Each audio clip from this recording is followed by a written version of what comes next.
গালাগালি করে, আমাকে কোভাবে হলে হুমকি দেয়, আমার দোকান বন্ধ করে দিবে, আমার দাড়ি ধরে আমার গালে এলো কথারি চর মারে।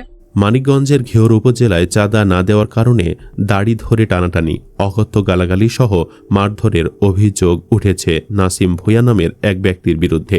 সোমবার রাত ৯টার দিকে উপজেলার বাসস্ট্যান্ড এলাকায় মানিক কম্পিউটার নামের এক দোকানের ভেতরে এ ঘটনা ঘটে। এ ঘটনায় একটি ভিডিও ছড়িয়ে পড়েছে সোশ্যাল মিডিয়ায়। হেনস্থা ও মারধরের শিকার ভুক্তভোগী আলী আজম মানিক ঘটনার পরপরই ঘিওর থানায় একটি লিখিত অভিযোগ দায়ের করেছেন। কিন্তু অভিযোগ দেওয়ার ১৬ ঘণ্টা পার হলেও অভিযুক্ত নাসিমকে এখনও আটক করতে পারেনি পুলিশ। দুপুর 12:30টার দিকে বিষয়টি নিশ্চিত করেছেন ঘিওর থানার ভারপ্রাপ্ত কর্মকর্তা ওসি মোহাম্মদ রফিকুল ইসলাম। অভিযুক্ত নাসিম ভূঁইয়া ঘিওর উপজেলার বাসস্ট্যান্ড এলাকার মোশাররফ হোসেন ভূঁইয়া ওরফে বাচ্চু ভূঁইয়ার ছেলে। স্থানীয় সূত্রে জানা গেছে তিনি টিন ব্যবসায়ী।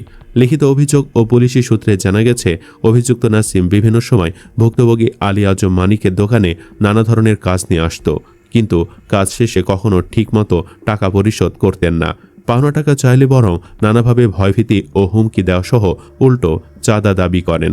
আর চাঁদা দিতে অনীহা প্রকাশ করলে অভিযুক্ত নাসিম ভুক্তভোগী আলী আজম মানিককে ব্যবসা করতে দেবেন না বলেই হুমকি দেয়।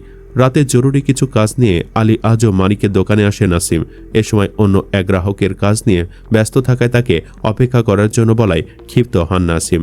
ক্ষিপ্ত হয়ে আলী আজম মানিককে দাড়ি ধরে টেনে অকথ্য গালাগাল সহ মারধর করেন নাসিম।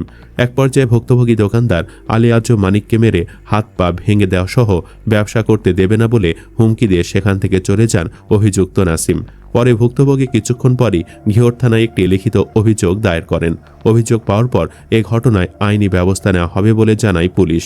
এ ঘটনায় ঘিওর উপজেলা বিএনপির সাংগঠনিক সম্পাদক মিজানুর রহমান খান কুদরত সংবাদ মাধ্যমকে বলেন, বিষয়টি শুনেছি, তবে অভিযুক্ত নাসিম আমাদের রাজনীতির সঙ্গে জড়িত নয়। তাকে কখনো আমাদের কোনো মিটিং বা মিছিল করতে দেখিনি। প্রিয় ভিউয়ার্স, ক্ষমতার যাওয়ার আগেই বিএনপি নেতাকর্মীরা যা শুরু করেছে তার বিচার কে করবে? দেখার কেউ আছে?